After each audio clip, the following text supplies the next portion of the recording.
il y a d'abord problème moko, il y a l'autorité à l'État. L'autorité de l'État fait à la rétablir non seulement dans la partie Est, mais sur toute l'étendue de la République démocratique du Congo. Parce que au Congo, même Bissomoro Tozo Info 243, la référence de l'actualité.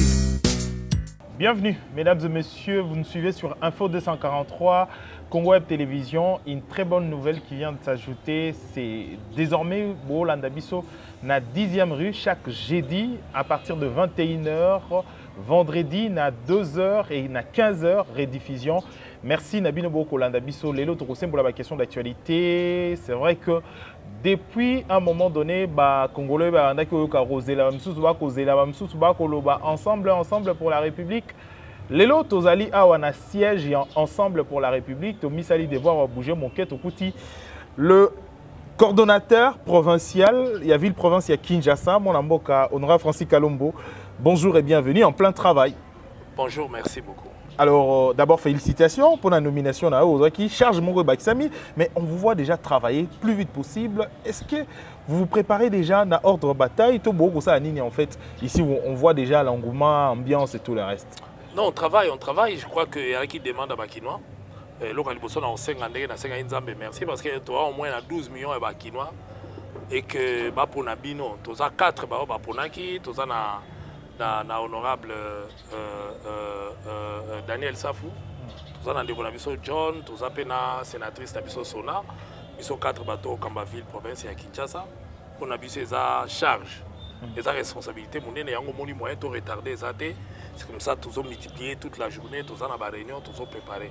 Parce qu'à partir de samedi, les adhésions vont commencer, il faut adhérer à la partie et que il faut tout il y a tout ça, c'est pas facile, c'est une responsabilité énorme.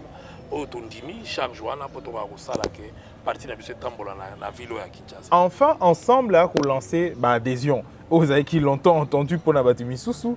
Et quels sont d'abord les critères, quelles sont les obligations pour la moto adhérer ensemble? Merci. Critères à Liboso, faut à la Congolais. Yami Balé, faut à la majeure.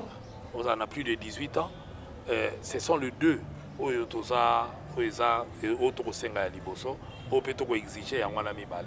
Le reste, Moutounion soit majeur, à Congolais, à sympathisant, à ligue à fonctionner dans la vision où Moïse Katumbi a pour la Congo et à lobby.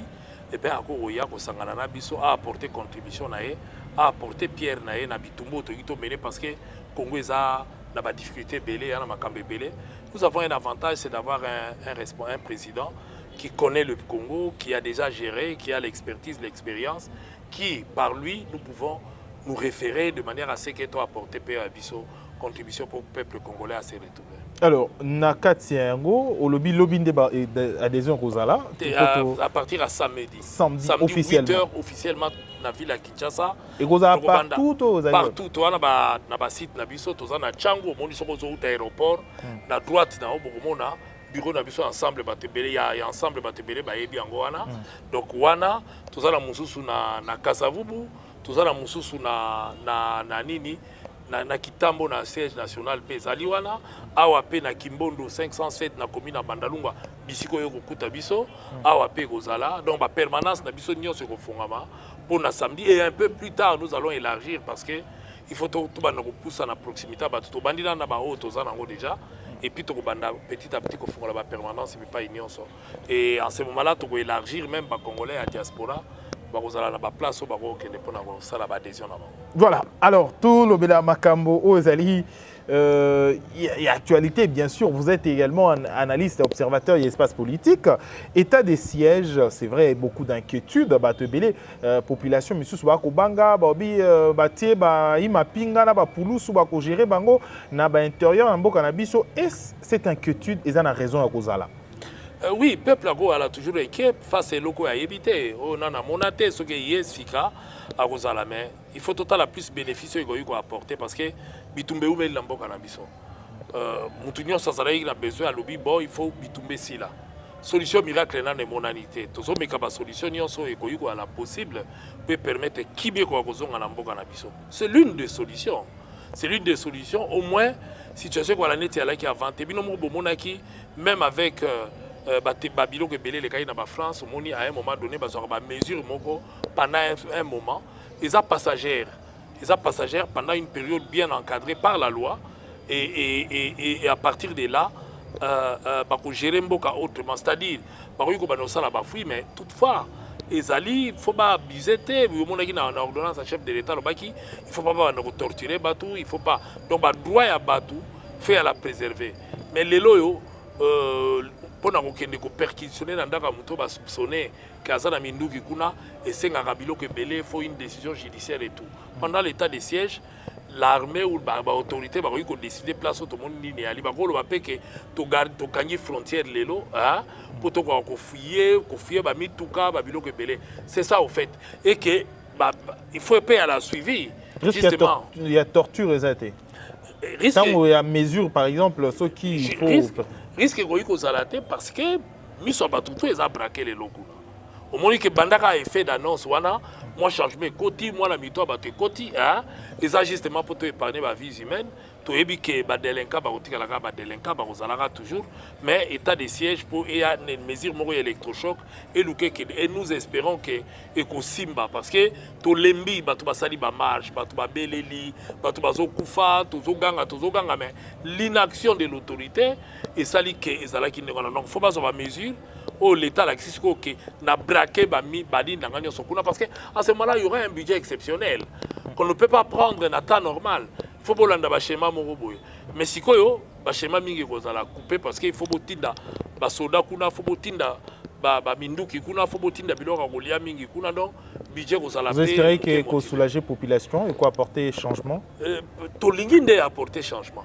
Tolinginde est apporter changement, c'est ça le souhait, c'est ça l'objectif, mais il y a une des solutions où il y a donc bameki oyo tout ça en sorte que to espérer biso nyonso et ko simba pombo ke ko marcher to lembi bitumba na est to lembi biloko na to na besoin qui me kotana. Alors ozali motomoko ya c'est vrai qu'au Betali Solo un jour on a 4 interview auto ça na récemment au risque vina au matana hélico to avion difficile ba Antonov c'est compliqué partie est de la République démocratique du Congo oyebi yango tambola mingi.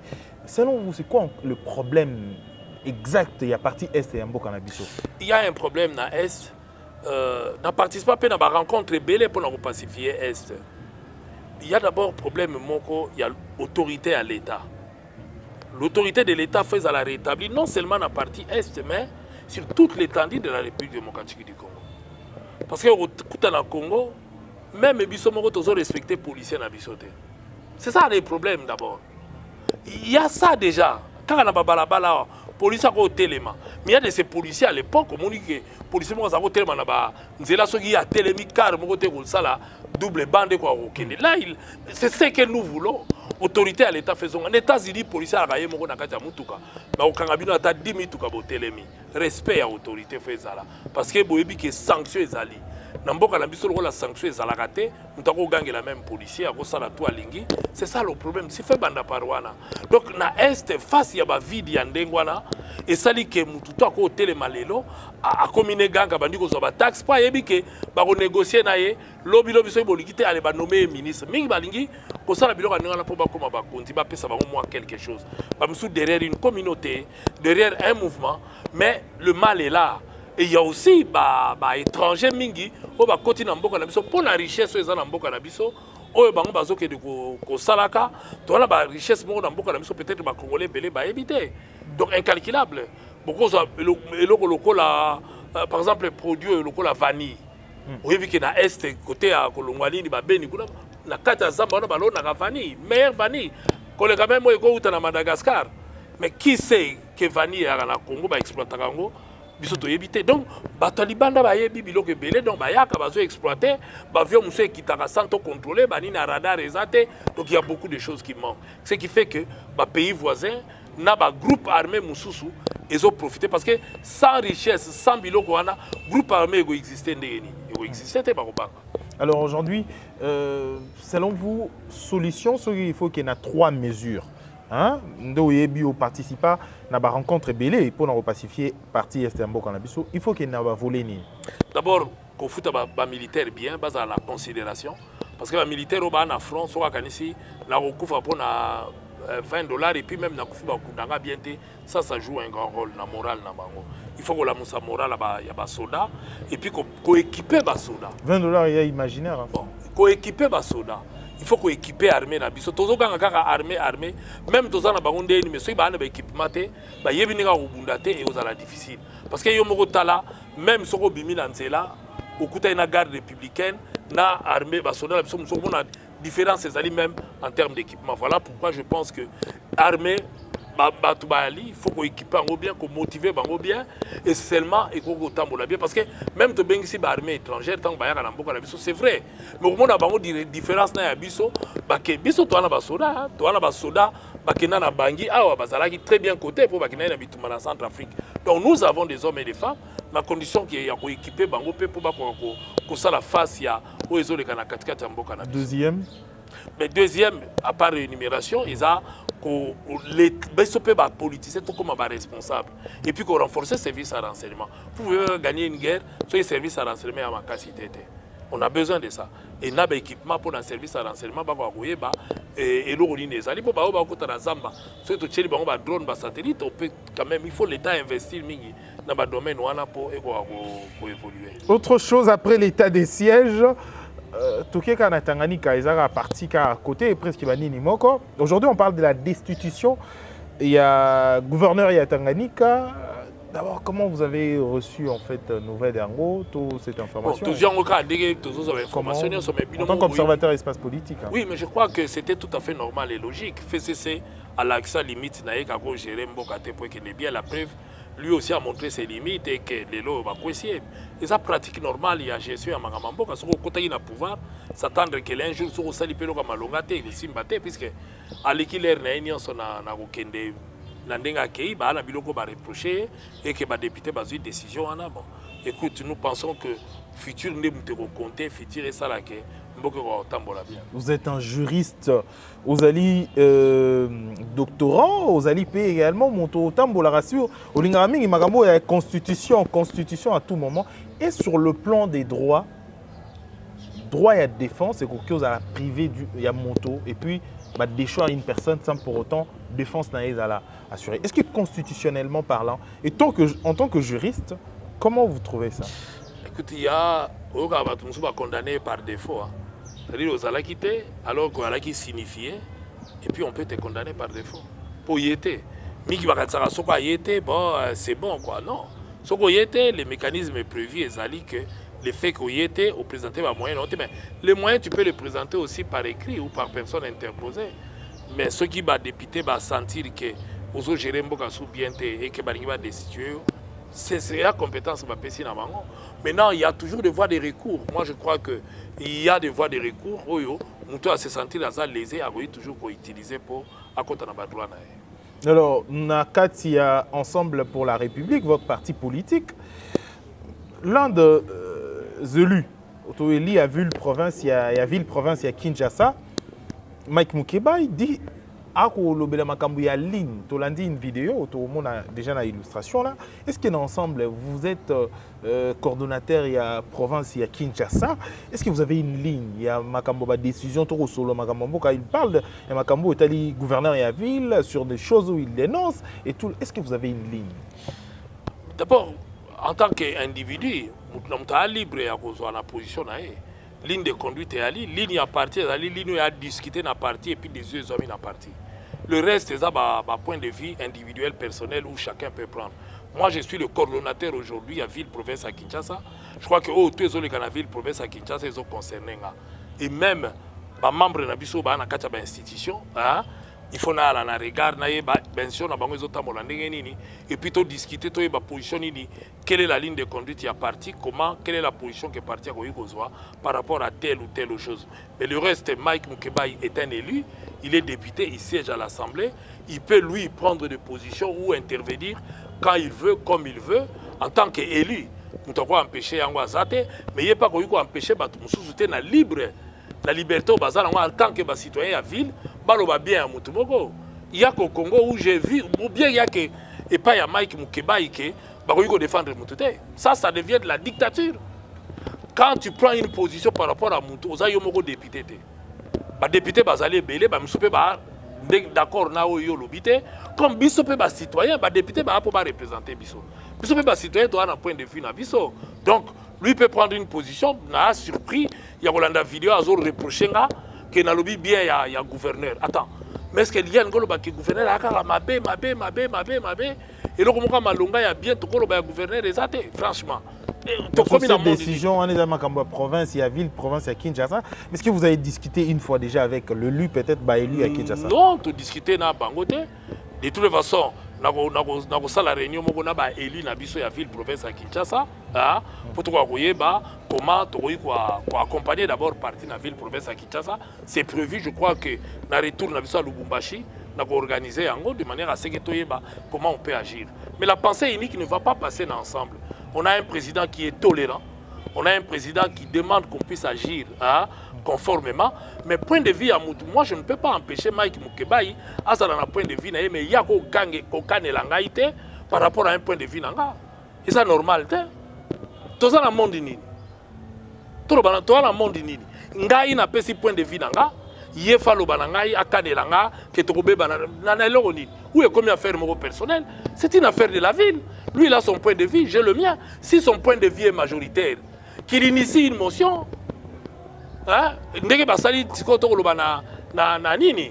qu'il initie une motion. À ce moment-là, qu'est-ce que moi je viens avoir? Qu'est-ce que moi j'ai à voir? Donc, il y a même dans Monique Makambouya Azoloba. Ezali ndenga azoloba te donc nakoyi koloba te parce que Mike Mukeba inzamba lobi biso tout oche mutu na se non mboke tambola bongo te pensée unique simbaka te il faut pas oublier obi na landi eti sikoyo nazo comprendre logique na été nazo comprendre na côté alobi likambu ya na peso exemple moko alobi likamba ya Rita Bola. D'ailleurs, je tiens à féliciter une fois de plus Gentili a nommé Rita Bola. Non, mais tout le bas vrai.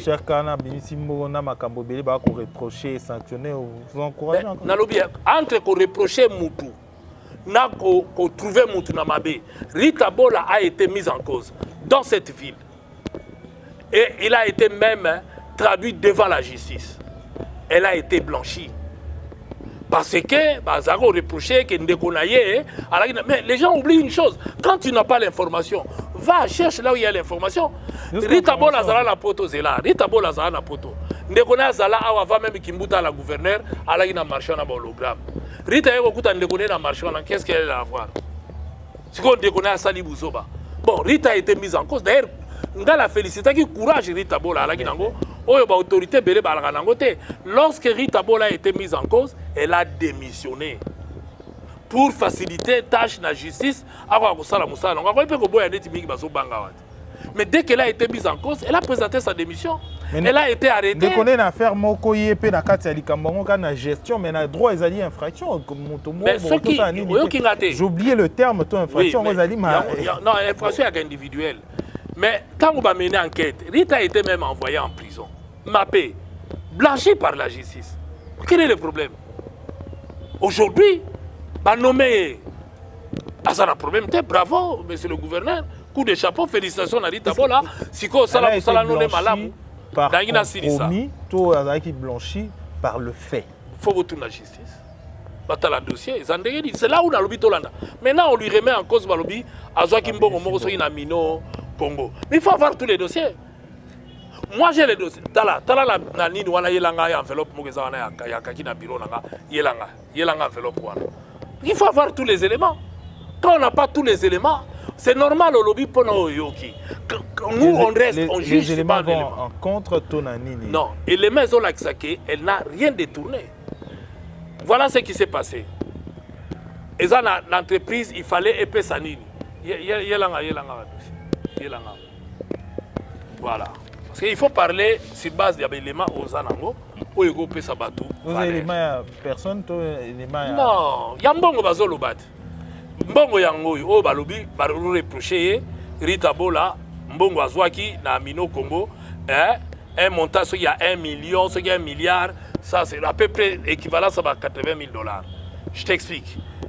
Mino Congo, il fallait affouter ma taxe ou ma foutaba. Qui perçoit les taxes dans la ville à Kinshasa? Il y a DGRK. Qui était la patronne de DGRK? Rita Bola. On l'appelle, le roi la facture qui société, il fallait foutre. Il y a un après-midi dans la banque, mal en francs congolais d'ailleurs. Pour compter des milliards de francs congolais, tu sais le temps que ça peut prendre. Les après-midi, un vendredi, il y a un bongo. Qu'est-ce que Rita fait? Il faut constater que Mbongo est autant de compter Mbongo banque, n'a pas banque pour Bacha. La banque dira, la banque n'a pas le temps, il y a au côté Mbongo wana nyonso, na wana. Alors, bon consigner un compte à DGRK, hein? Comme ça, lobby batanga Mbongo nyonso pour valider, faire sa note, il y a perception. Alors, quand il y a DGRK, qui gère le compte à DGRK? C'est DG, Rita Bola. Rita Bola va signer. Consignation bon, on va tiens un compte à DGRK. Donc, on a compte à Rita Bola. Rita signe le document en tant que DG à DGRK pour on a compte à DGRK. Pourquoi est-ce que Mino Congo taxe à l'État pour fout en kaka banque avec le compte à l'État début sur tout ça au sali infraction contrevent ce que fout une taxe à l'État. Mais il y a un qui explique. Aïe pas fout une taxe à l'État. Aïe pour en fout. C'est DGRK du DG. DGRK pas forcément. DGRK faut appeler notre perception. Oui. Maintenant, notre perception, l'État va y avoir notre perception. On va biso to asko na cash à to yito pesa. Mbongo na bino to yito futa. Et toutes ces opérations c'est fait à la banque. Et ça la mina balabala té na banque. On vient, on verse l'argent sur le compte de DGRK. Pas le compte il y a oui, en présence à DG. Le DG signe puisque c'est lui qui active le compte à DGRK. Va consigner en go d'ailleurs. Hein? Que DGRK consigne Mbongo. Et lundi, il y a DGRK transféré Mbongo. Le compte il y a recevé la ville. Yango, badati yango. Oyo, compte il y a ville à Kinshasa. Hein? Vous avez attestation de paiement pour le compte, il y a Nini. Asali, Nini, a Tiniba versé. Hein? Na, bache na compte. Oyo, attestation. Ordre yango ya virement. Hein? DGRK sikoyo apesi ordre. Oui, yango ouvre attestation à banque. Il y a banque. Banque a attesté que Mbongo est na compte. Voilà. Mbongo yango tala montant. Ce document est permis Non, on appelle c'est pas nayo. Vous allez yango to chakata boy ba mona ke to vraiment na ba document ezelo ka mbatate ezelo ka lukutate. Mais yo pas en tant que journaliste, tu écris ou témoigner. Oh notre perception t'as la montant. Yango. Perception il y a DGRK. Notre perception montant yango. Ordre, il y a virement yango. Tant que na compte à DGRK, hein? Le même jour DGRK pesi ordre. Hein? Ba check yango wana, DGRK pesi ordre la totalité à somme. Yango yo et na compte à vide. Bon, à détourner ouais. A vu à ta infranté. Donc, il y a un épisode qui si on se lobby, donc, Moutala doit se défendre. Donc, Moutala doit défendre Moutouté. Donc, on rétablir vérité. Mais pourquoi est-ce que. Moi, j'ai dit ceci. Attends, moi, j'ai dit ceci. DG, attends, on a quatre services. Oui. Tout signé dans des schémas d'entreprise. Tout le monde est perceptionniste, mais les DG qui se déplacent pour retirer la taxe. Non, déjà que vous retirez la taxe, recouvrement, c'est les DG qui font. Les DG, pour avoir un compte. On fait comme il y a DG papier. Oui, mais c'est les DG qui citent. C'est lui qui engage, c'est lui qui active le compte. Il y a DG. Voilà. Par un papier. Oui, c'est lui, il signe. Il ne prend pas l'argent. Ceux qui me ont un compte à Rita Bola, oui. DGRK, c'est une entreprise de l'État, il y a ville, province à Kinshasa. Pour nous récolter la taxe bilo Kandengmana. Rita signe, on consigne l'argent. Le lundi, hein, on donne l'ordre, on compte l'argent, que tout est coquille, on transfère l'argent sur le compte de la ville. Dans le compte, il y a vide. C'est tout. Aucun rond, et qu'un compte, il y a Rita Bola. Parce que au Kangaya détourné, et qu'un compte, d'abord, il y a DGRK. Il y a mis balai et l'homme DGRK qui est le compte à ville. Ville a rétrocédé dans DGRK, par eux, dans DGRK, l'affaire est close. En quoi Aïbi, en quoi quand on est animé de mauvaise foi, on fait des fois des choses qui ne marchent pas. Quand on est responsable, on agit par rapport à Biloko et Salamélié. Mike est député dans Kacha Vilo. il est en droit de mener une enquête quand il veut assigner une commission d'enquête au niveau de l'Assemblée. Il peut le faire. Mais Mike doit savoir une chose, que lui ne doit pas avoir le monopole de la parole. Lui ne doit pas avoir le monopole de l'accusation. Ce qui attendent Moutou pas libre à constater que Moutou a au Salamalamu. Moutou pas en droit, ville Oyo. Mike Mukebai azalaki na ville Oyo.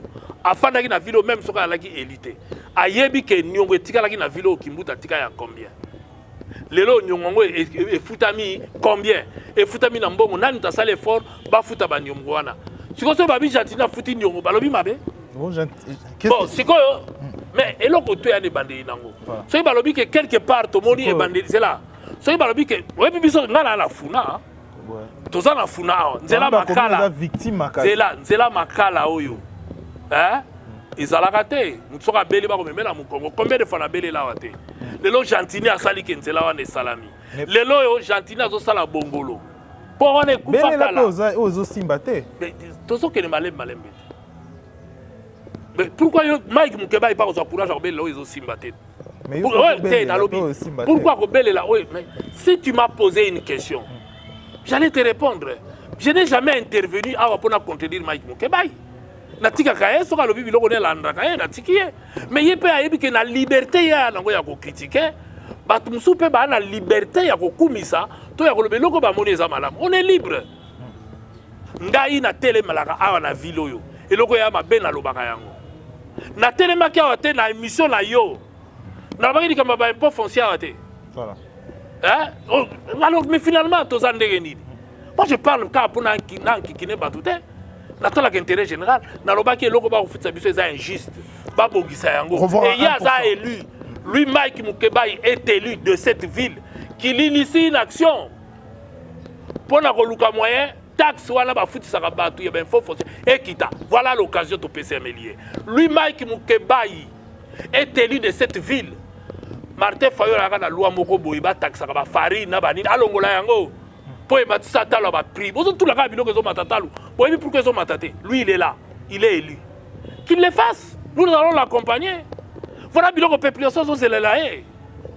Le reste azieba que autant on a droit de critiquer, autant on a droit biso peto on a droit ya ko sala nini. Il a parlé de l'ensemble. Oui, tous a même parti politique. Le seul et loko parti à soutenir et ça lui a discuté au niveau ya parti. To lever option à ce moment-là, nous député la biso ba kei na ligne wana basali. Ils auront notre appui. Mais lui, dans sa liberté en tant qu'élu, il peut dire ce qu'il veut. Mais il doit comprendre aussi que nous sommes des citoyens. Il y a Viloyo. En tant que citoyens, nous avons aussi notre liberté, notre point de vue. Il ne peut pas nous interdire, il ne peut pas nous museler. Au nom de quel principe? Et il y a rappelé que si on a critiqué, nous pas le droit il y a se défendre. Bino moko bolanda na télévision. Moi, na Mike Mukebai était cité là-bas, comme ça, il y a viol. Viol, moko le carabo et série moko awa. Est-ce qu'on l'avait appuyé, oui ou non? Donc, la kawana, il fallait tout bayaga babité. Moi, na a violaki, moi, na Mike Asalaki boye. Non! Non! À un moment donné, il faut à la logique. On l'appuie quand il faut appuyer. Il avait le droit, il y a voilà innocent, hein? Parce que entre bana, ce qui s'est passé, aucun parent n'a admis. Mais quand on a vu qu'il était victime, moi, on a été victime, qu'est-ce qu'on a fait? Est-ce qu'il n'y a pas les gars qui s'appellent là, tout à la contre? À un moment donné, il faut que la flèche. Mike était arrêté ici en prison. Combien de gens ne l'ont pas appuyé? Nous tous ici, on a parlé en sa faveur, puisque le monde a été injuste. Il le sait. Mais au nom de quoi Moutoumoussou peut se mettre en cause, Moutoumoussou va défendre? Ce n'est pas lui qui peut se plaindre. Est-ce qu'à l'interne également, vous avez de moments à franc-parler, il y a cohésion, il y a solidarité entre vous? On a un franc-parler, mais dans la caméra qui est à la télévision. Mais Mike, c'est là où ça m'étonne. À Kanelanga, je suis surpris parce que les gens sont oh Mike, il ne peut pas. Il ne peut pas Akitanase à la Moutou. Oui, à la Moutou. Il n'a pas à faire, il y a apparemment. Mais je ne peux pas admettre Babouzoba Bongo, il y a Babouzoba. Parce que dans la vie, nous tous, on a eu à avoir des problèmes. Et nous tous, on a besoin d'être... bien à Moutou. Autant dans le bien, mais Mike, autant dans le bien à Moutou. Il ne peut pas me l'interdire. Ce qui est l'occasion à ma bête, nous tous, moi j'ai été élu avant Mike dans cette ville. Moi, je me suis battu dans cette ville. Pour Bilok Ebele changer, Banzela, Bilok Ebele. Il y a bandi combat sikoyo. Ayekola. Ah oui. Bandi combat kala. Bandi combat sikoyo, pas comme Eli sikoyo. Mais yo bandi na majorité. Ah, depuis 2006, na bandi combat. Oui, mais attends, mais depuis lui il est où? Il est dans l'Union sacrée. Il est dans la majorité, il est dans l'Union sacrée. Mais Nalobi na peu importe. A bandi combat sika. Ngana bandi kango avant. Ngana bandi kango avant. A commencé, nous disons bravo. Mais a avancé. Tokumi Sakaye, mais lui ne peut pas me museler. Et surtout s'il dit des choses qui ne sont pas correctes. On sera là pour tout ce qui s'est fait dans cela. Autant il peut faire ce qui s'est fait dans cela. Mais à cause de Titi Douanate, et ça l'a raté. Alors, Fayoulou. Donc, les Salakate, Mike a la posé. Autant Gentini a la biloko mabe, autant Zapé na bola munae. Autant yo zolo ba mabe nae, autant yo pe dima ba tusuba lo belae bolamo. Autant Rita bola za na mabe nae, autant Rita za na bola munae. Rita a été blanchie, Aza libre, et elle est nommée aujourd'hui, nous disons bravo. Asa mutazo lukape vindega batutu ba lukaka vie. Mais comment on s'acharne na batu ndire, batu moko batide, puis on peut que ça batu ba lobela mutu. Attends, tout ça la monde ni. Mike est libre, il a attaqué mutu ya lingi na kotika la kopeki ça été.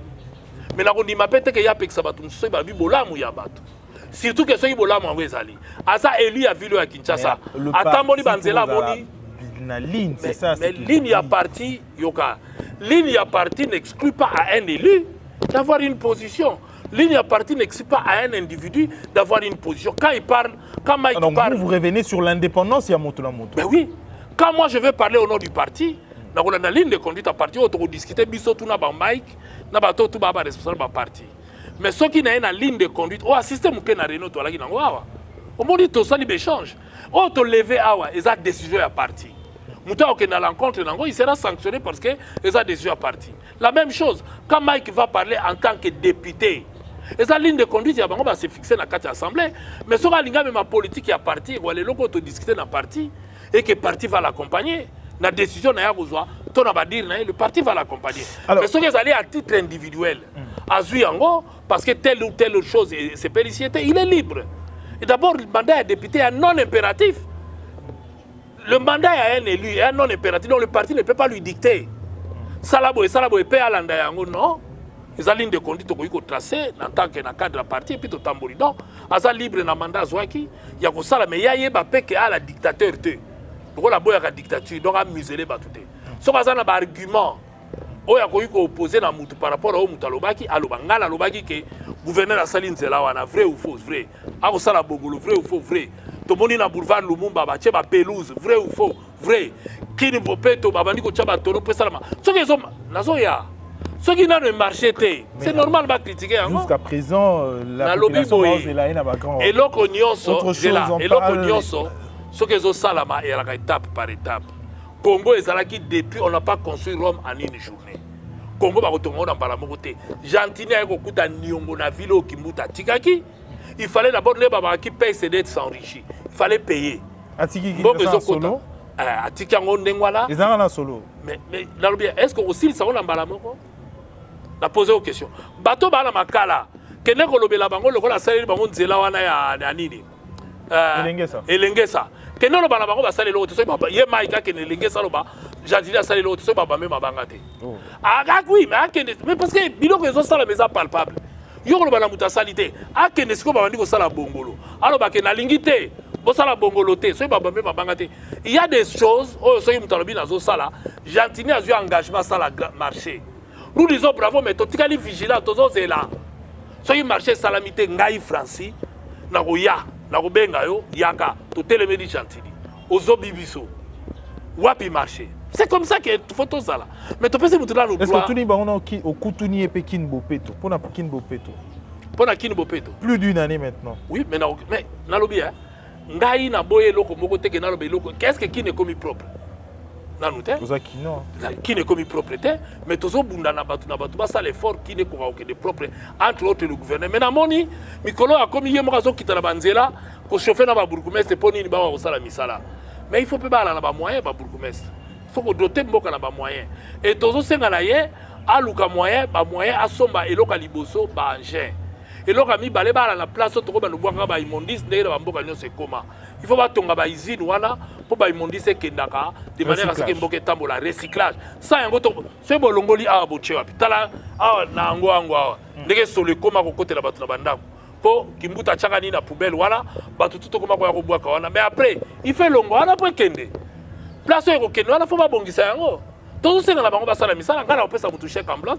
Voilà, alors tout le même Makambo, après état des sièges, il y a Martin Fayoulou, coordonnateur, il y a la Mouka,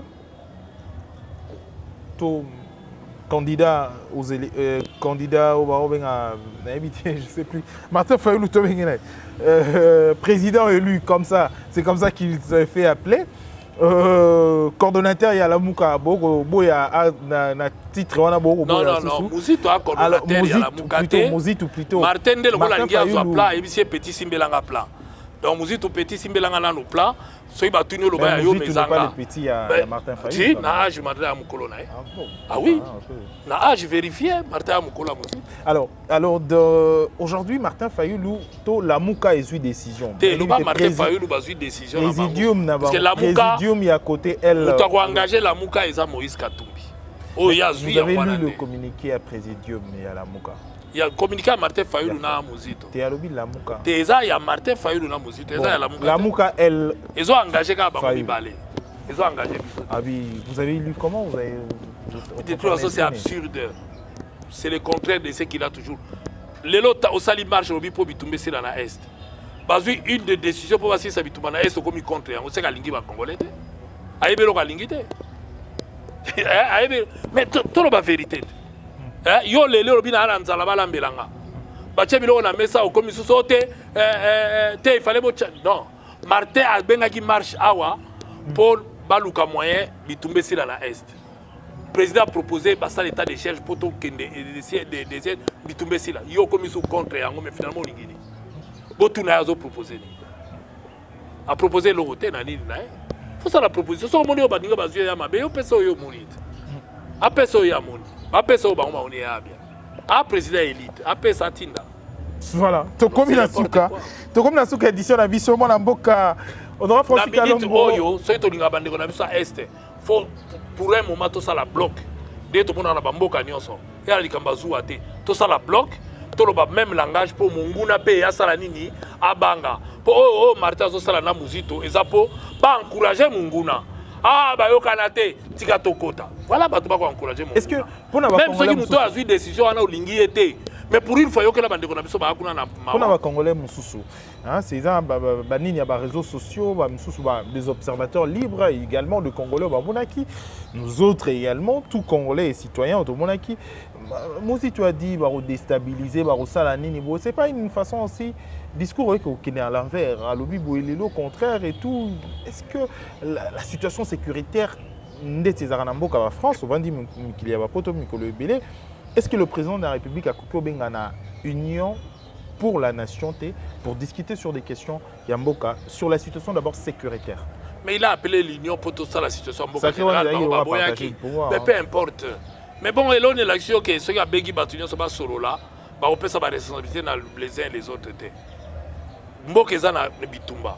Il a appelé la responsabilité à Moutouni, on se dit non bomondi dérapage et bandit nini. Être opposant ne signifie pas qu'il faut qu'on dise mama kamunyo so balobi na bata pouvoir. Ils ont droit na bango mais là le pays est en danger. Ce n'est pas une affaire de Félix Tshisekedi, c'est une affaire qui concerne tous les Congolais. Il y a quelques jours lui-même organise une marche. Il a l'appel aux marches. Et le lendemain, il a eu une décision pour la Makambo Yobengela qui marche au Boyango.